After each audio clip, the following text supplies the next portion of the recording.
Karena beberapa orang-orang yang sukses, orang-orang yang ekonominya kuat, itu tidak seluruhnya berasal dari keluarga yang berada, tidak seluruhnya berasal dari orang yang mampu. Tapi dalam perjalanan, ketekanan, peluang dan lain sebagainya, maka insya Allah kita akan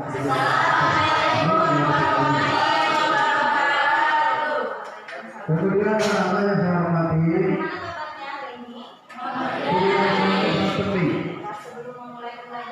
ini merupakan salah satu wadah tempat wadah tempat membuka salah satu usaha.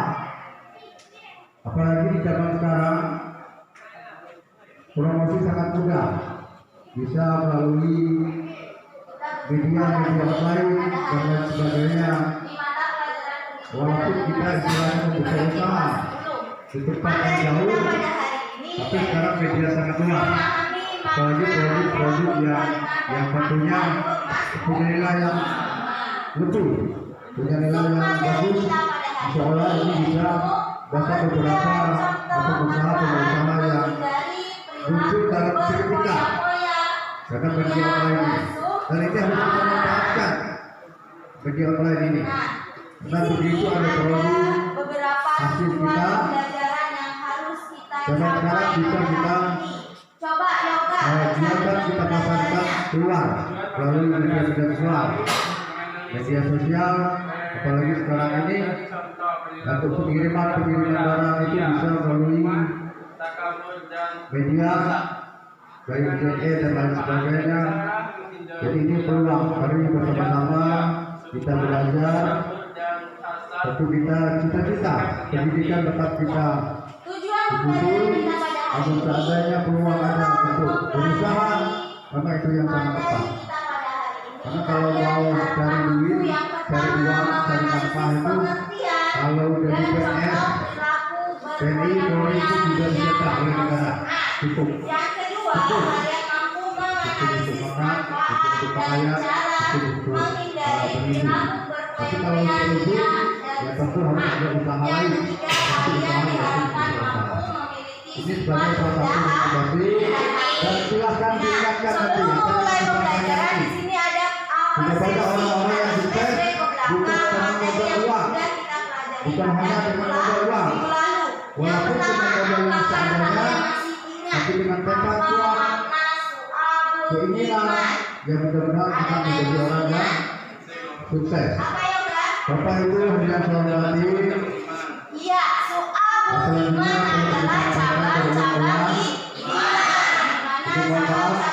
ini kewajiban bagi pemerintah untuk menyampaikan sosialisasi kepada seluruh masyarakat bahwasanya pada tanggal 14 Februari nanti akan dilaksanakan pemilihan umum yang diikuti oleh 5 macam pemilihan, mulai dari pemilihan presiden, pemilihan pemilihan DPR RI, DPR provinsi, dan DPR daerah. Hal itu pada kesempatan ini perlu disampaikan bahwasanya masyarakat yang sudah bekerja. Sebelum kita memulai pelajaran hari ini, kegiatan kita adalah mengaji terlebih dahulu. Ya, di sana ada Quran surah Al-Imran ayat ke-17. Silahkan Yuyun Sarah untuk membaca Quran surah Al-Imran ayat ke-17 beserta artinya.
tindakan yang tidak stabil dalam bekerja itu harta. Ya, berfoya-foya merupakan pola pikir, sikap, dan tindakan yang tidak seimbang dalam memperlakukan harta. Maksudnya apa, Nak? Di sini maksudnya berfoya-foya itu kita itu sering menghambur-hamburkan harta. Yang kita hambur-hamburkan tidak sesuai dengan kebutuhan kita. Kita hanya mengutamakan keinginan kita, mengutamakan hawa nafsu, yang tidak memikirkan yang lain. Padahal sebenarnya harta itu yang milik kita adalah yang kita sedekahkan. Jika yang kita foya-foya, kita hambur-hamburkan saja, itu bukan milik kita. Ya, nah di sana ada terjemahan Quran surah Al-Isra ayat 26-27. Dan berikanlah haknya kepada kerabat dekat, juga kepada orang miskin dan orang yang dalam perjalanan. Dan janganlah kamu menghambur-hamburkan hartamu, ya, secara boros. Sesungguhnya orang-orang yang pemboros itu adalah saudara setan. Terus, dan setan itu sangat ingkar kepada Tuhan. Jelas dari Quran surah Al-Isra ayat 26-27 itu menyatakan bahwa orang yang boros merupakan saudaranya setan. Sedangkan setan itu sangat ingkar kepada Tuhan.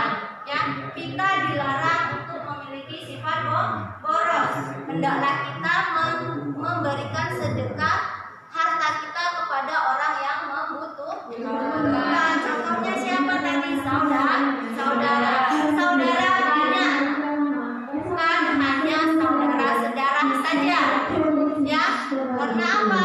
Semua muslim itu bersaudara. Paham sampai sini? Kita lanjutkan lagi. Dampak negatif berfoya-foya. Dampak negatif berfoya-foya itu ada 4. Yang pertama, terlalu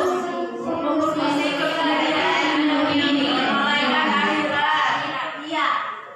Yang pertama, kita akan terlalu sibuk mengejar dunia. Kita tidak akan memikirkan bagaimana di akhirat kelak. Ya. Jadi kalau kita memiliki sifat berfoya-foya ini tadi, kita hanya fokus ke dunia saja. Kita tidak akan memikirkan akhirat. Yang kedua apa? Menimbulkan sifat iri, dengki, dan pamer. Menimbulkan sifat iri, dengki, dan pamer. Ya, kalau kita sering berfoya-foya, kita akan selalu merasa kurang.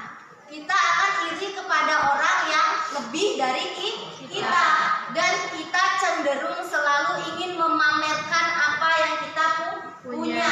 Misalnya, hari ini saya bawa mobil baru, pamer sama kawan-kawan. Hari ini saya bawa tas baru, pamer sama kawan-kawan.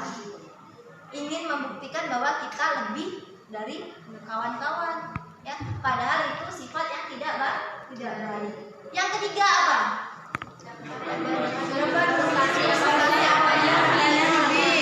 Ini parah, nah ya. Dapat memicu frustasi apabila hartanya habis. Frustasi itu apa? Stres kata kalian, ya. Kalau hartanya nggak ada lagi, maka dia cenderung frustasi. Lebih parahnya lagi akan stres, ya. Karena apa? Dia tidak memikirkan agama lagi, tidak memikirkan akhirat lagi, hanya hartanya saja, ya. Yang keempat apa? Berpotensi menimbulkan sifat kikir. Apa sih kikir itu? Pelit, ya. Tidak mau bersedekah dengan orang lain, sibuk memikirkan diri sendiri. Ya, padahal sudah Ibu jelaskan dari awal, harta yang kita miliki adalah yang kita sedekahkan. Ya. Kalau yang kita habiskan untuk kebutuhan dunia kita, ya nggak akan jadi milik kita, Nak. Ya. Kalau kita sedekahkan ke masjid, sedekahkan ke anak yatim, sedekahkan ke orang yang lebih membutuhkan, keburukan. Nah, itulah nanti harta yang akan jadi milik kita di akhirat nanti. Paham? Paham. Kita lanjut lagi. Cara menghindari sifat berfoya-foya. Yang pertama apa? Membelanjakan harta sesuai dengan kebutuhan. Yang pertama kita harus bisa membelanjakan harta kita sesuai dengan kebutuhan kita. Maksudnya apa? Manusia itu ada kebutuhan, ada keinginan. Kalau kebutuhan itu apabila tidak terpenuhi maka manusia tidak akan bisa bertahan hidup. Tapi kalau keinginan jika tidak terpenuhi pun kita akan masih bisa hidup. Nah, keinginan ini cenderung ke hawa nafsu. Nah, ajaran agama kita harus bisa membelanjakan harta kita sesuai dengan kebutuhan. Tidak boleh kita mengikuti keinginan. Kalau kebutuhan ini misalnya beras, ya. Kalau nggak ada beras kita nggak bisa makan. Kalau tidak makan maka akan mati. Ya. Kalau keinginan ini misalnya baju baru, padahal baju lama masih banyak yang bagus. Kan kalau tidak beli baju, masih ada baju yang lama kan, masih bisa bertahan hidup. Kecuali kalau memang bajunya tidak ada lagi, ya itu berarti bajunya masuk ke kebutuhan. Paham? Lanjut lagi nomor 2 apa? Membiasakan bersedekah dan membantu orang lain. Membiasakan bersedekah dan membantu orang lain. Di sini maksudnya kita harus membiasakan diri kita untuk tidak pelit, tidak kikir, memiliki rasa empati kepada saudara. Jika melihat orang yang lebih membutuhkan, maka kita akan rela menyumbangkan sebagian harta kita kepada mereka. Paham? Yang ketiga apa? Bergaya hidup sederhana. Bergaya hidup sederhana. Bergayalah sesuai dengan kemampuan kita. Tidak boleh kita mengikuti gaya orang lain yang kita tidak tahu orang lain itu seperti apa. Misalnya gaya anak DPR nih, sedangkan kita anak petani. Kan tidak mungkin kita mengikuti gaya seorang anak DPR. Paham itu? Paham. Lanjut lagi ya. Selalu bersyukur. Iya, selalu bersyukur. Maksudnya di sini kita selalu mengucapkan alhamdulillah atas segala sesuatu yang diberikan Allah. Meskipun yang diberikan itu biasanya tidak sesuai dengan harapan kita. Misalnya hari ini kita membutuhkan uang 100.000 tuh, tapi Allah kasih rezeki 50.000. Tetap kita harus mensyukuri. Ingat janji Allah, aku akan menambahkan nikmat kepada hambaku yang selalu bersyukur. Paham? Lanjut lagi apa? Bertindak selektif dan berencana. Bertindak selektif dan berencana. Maksudnya di sini nih nyambung ke poin pertama. Kita harus bisa selektif membagi yang mana kebutuhan, yang mana keinginan. Jangan dicampur. Kita harus bisa menentukan yang mana yang harus didahulukan. Paham? Yang terakhir apa? Bersikap rendah hati. Bersikap rendah hati. Ya, rendah hati ini di mana maksudnya? Nah, kita tidak merasa tinggi dari orang lain. Ya, ingat rendah hati bukan rendah diri. Paham? Lanjut lagi, ini kita masuk ke bersifat riya dan sum'ah. Riya dan sum'ah ini hampir mirip, ya, mirip pengertiannya. Secara bahasa sum'ah berarti memperdengarkan. Secara istilah sum'ah berarti memberitahukan atau memperdengarkan amal ibadah yang dilakukan kepada orang lain agar dirinya mendapatkan pujian.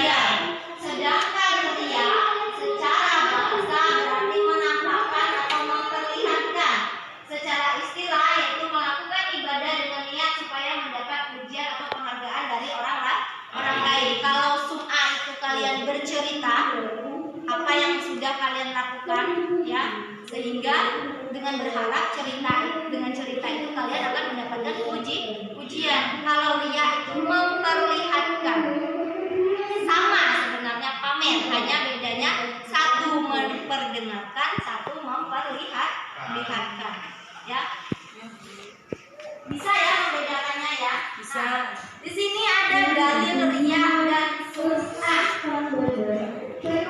Ada Quran surah Al-Baqarah ayat 264 yang artinya, wahai orang-orang yang beriman, berarti semua umat muslim, janganlah kamu merusak sedekahmu dengan menyebut-nyebutnya dan menyakiti perasaan penerima, ya, seperti orang yang menginfakkan hartanya karena riya atau pamer kepada manusia dan tidak beriman kepada Allah dan hari akhir.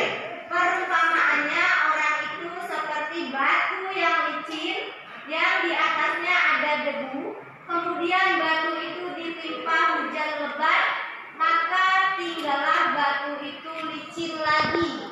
Mereka tidak memperoleh sesuatu pun dari apa yang mereka kerjakan, dan Allah tidak memberi petunjuk kepada orang-orang kafir. Di sini jelas, nah, jika kita memiliki sifat riya dan sum'ah, sedekah yang kita lakukan itu tidak akan meninggalkan bekas pahala. Apa yang kita harapkan pujian dari orang lain, berarti yang didapatkan hanya pujian. Pahalanya tidak dapat. Apakah kalian mau? Tidak kan, sudah rugi mengeluarkan uang, rugi mengeluarkan tenaga, tetapi tidak mendapatkan pahala, hanya sekedar pujian. Pujian itu hanya sekedar sebatas mulut saja, ya. Beberapa waktu kemudian nanti orang akan lupa. Paham itu? Paham. Jadi tolong hindari sifat riya ataupun sum'ah. Nah, di sini ditinjau dari bentuknya, riya dan sum'ah itu terbagi menjadi dua. Yang pertama riya berdasarkan lisan, yang kedua riya berdasarkan perbuatan. Berdasarkan lisan tadi apa? Bercerita. Aku kemarin sedekah loh ke situ. Aku kemarin menyantuni anak yatim loh di pondok itu, di panti itu merupakan riya berdasarkan lisan. Nah, kalau berdasarkan perbuatan, kalian bersedekah, difoto, dikirim di media sosial. Tujuannya tidak bagus. Kalau tujuannya gimana? Kalau tujuannya ingin memotivasi orang lain, semua tergantung niat dan tujuan. Kalau tujuannya baik, insya Allah akan menghasilkan sesuatu yang baik. Paham? Nah, di sini seseorang yang bersifat riya dan sum'ah memiliki ciri-ciri. Yang pertama, selalu menyebut dan mengukit amal baik yang pernah dilakukan. Ya, contohnya, misalnya nih si Uli nih lagi bertengkar sama Yuyun. Yun, kamu gak ingat tuh aku pernah bantu kamu? Selalu mengungkit kebaikan yang pernah dilakukan. Itu tidak baik. Yang kedua, beramal hanya sekedar ikut-ikutan supaya mendapatkan pujian. Misalnya si A nih dia lagi mau beramal, ngajak si B, ayolah kita beramal ke situ. Si B ini sebenarnya tidak mau melakukan sedekah itu, ya. Maaf ya, si B ini sebenarnya tidak mau, tetapi karena ingin dilihat si A biar nampak bagus, jadi dia ikut melakukan sedekah. Berarti itu sudah niatnya tidak baik supaya mendapatkan pujian dari si A. Lanjut lagi yang ketiga, malas atau enggan melakukan amal soleh apabila tidak dilihat oleh orang lain. Dia itu akan semangat melakukan kebaikan jika ada orang lain, tapi jika tidak ada orang lain maka dia akan enggan melakukan amal soleh tersebut. Ya. Selanjutnya, melakukan amal kebaikan apabila sedang berada di tengah khalayak ramai. Ini hampir sama dengan yang tadi, dia akan melakukan semua kebaikan apabila banyak orang yang melihatnya. Kalau tidak ada yang melihat, dia tidak mau.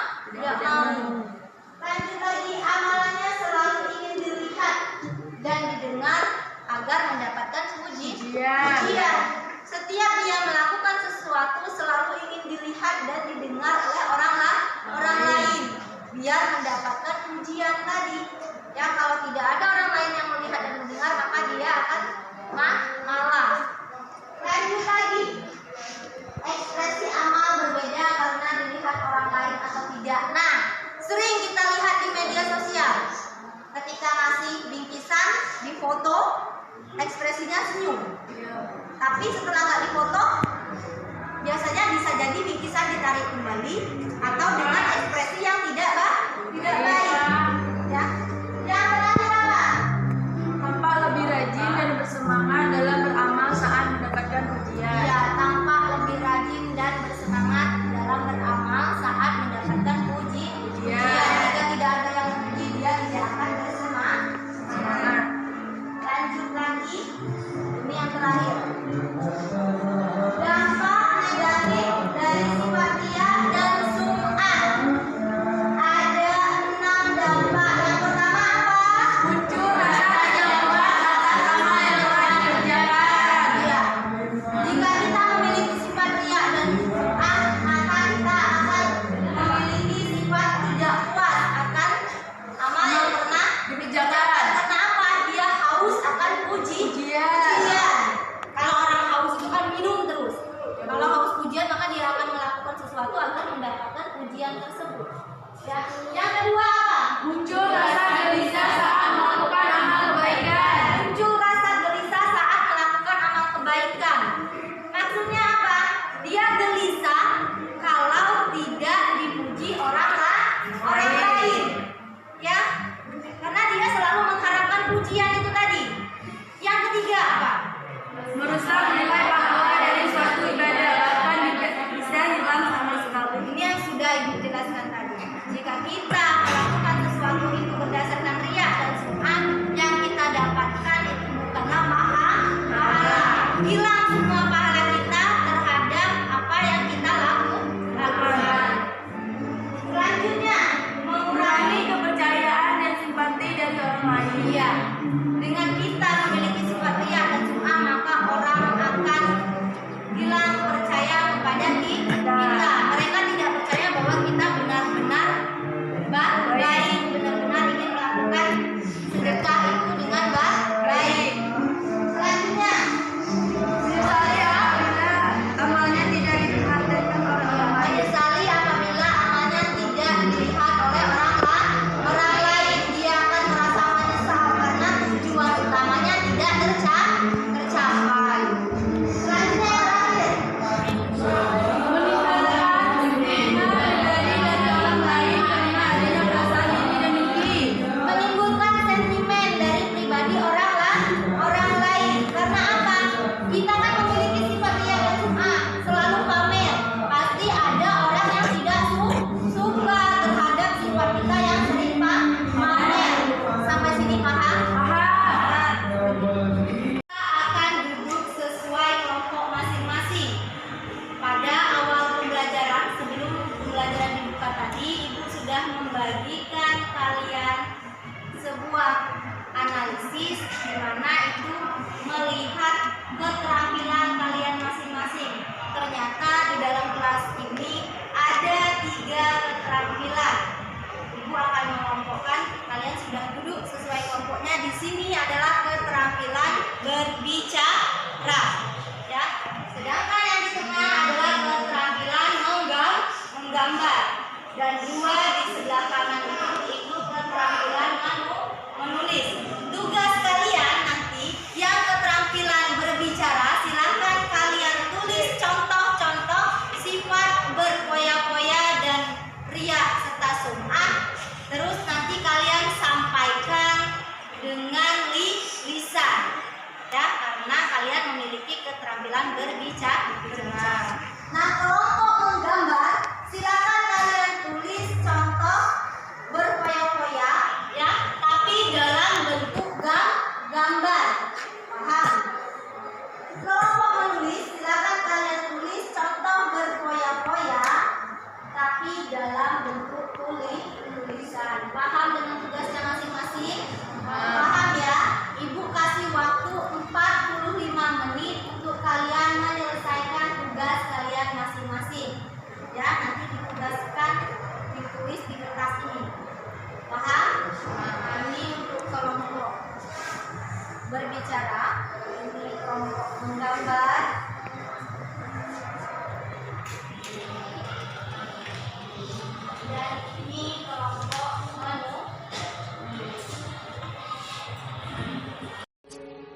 إلهنا يا إلهنا يسر لنا أمورنا إلهنا يا إلهنا من ديننا ودنيا إلهنا يا إلهنا يسر لنا أمورنا إلهنا يا إلهنا من ديننا ودنيا إلهنا يا إلهنا يسر لنا أمورنا Sudah 45 menit berlalu, Ibu harap semuanya sudah selesai. Silakan kelompok 1 dari keterampilan berbicara untuk mempresentasikan hasil diskusi kelompoknya. Silakan siapa yang mau? Yulia. Berdiri yuk, berdiri. Ada contoh berpoya-poya gaya hidup online. Cara menghindari yaitu membuat daftar prioritas kebutuhan. Yang kedua ada boros listrik air. Cara menghindari sambung daya sesuai kebutuhan rumah. Tiga, pengeluaran yang tidak perlu. Cara menghindari rajin konsumsi buah dan sayuran. Yang keempat, sering merokok. Cara menghindari olahraga secara teratur. Yang kelima yaitu salah dalam perencanaan keuangan. Cara menghindarinya yaitu menyusun tujuan keuangan. Itulah contoh-contoh berpoya-poya dan cara menghindarinya. Ya, beri tepuk tangan untuk kelompok 1. Silakan kelompok 2. Kami dari kelompok 2 dengan keterampilan menggambar gaya hidup berpoya-poya. Ya, gambarnya sangat bagus sekali. Beri tepuk tangan dulu untuk kelompok 2. Silakan kelompok 3. Berpoya-poya dan summa. Yang pertama, konsumsi makanan yang bersehat. Yang kedua, kegiatan mewah yang tidak perlu. Yang ketiga, menumbuh harta yang tidak dapat pakai. Yang keempat, mengikuti nafsu yang tidak sesuai kebutuhan saja. Selanjutnya, melakukan pekerjaan yang sia-sia. Ya, beri tepuk tangan dulu untuk kelompok 3. Hasil diskusi kelompoknya sudah sangat luar biasa. Ya, kalian sudah menuliskan membuat kerja kelompok kalian sesuai dengan minat dan bakat kalian masing-masing. Memang masih ada beberapa yang kurang, tapi Ibu anggap itu sudah lebih dari cukup, lebih dari baik untuk di awal pembelajaran dengan model pembelajaran diferensiasi. Ya. Nah, di sini kita akan menyimpulkan pembelajaran kita pada hari ini. Silakan Denser baca kesimpulannya. Kesimpulan, berpoya-poya merupakan pola pikir, sikap dan tindakan yang tidak seimbang dan memerlukan harta. 2. Ria dan summa merupakan sifat melakukan kebaikan demi memperoleh pujian atau sifat sering memamerkan kebaikan yang pernah dilakukan. Kedua sifat ini atas merupakan sifat yang tidak disukai oleh Allah Subhanahu wa taala dan kita harus menghindari sifat itu. Ya, berpoya-poya ria atau sum'ah itu merupakan sifat yang tidak disukai oleh Allah. Kita tidak boleh memiliki kedua sifat itu. Paham? Selanjutnya ada refleksi. Refleksi yang pertama, bagaimana perasaan kalian setelah mengikuti pelajaran pada hari ini? Bagaimana perasaannya? Senang, suka? Alhamdulillah.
Pemimpin membaca doa. Vincent. Baiklah teman-teman, sebelum kita menutup pelajaran hari ini, marilah kita berdoa. Berdoa mulai.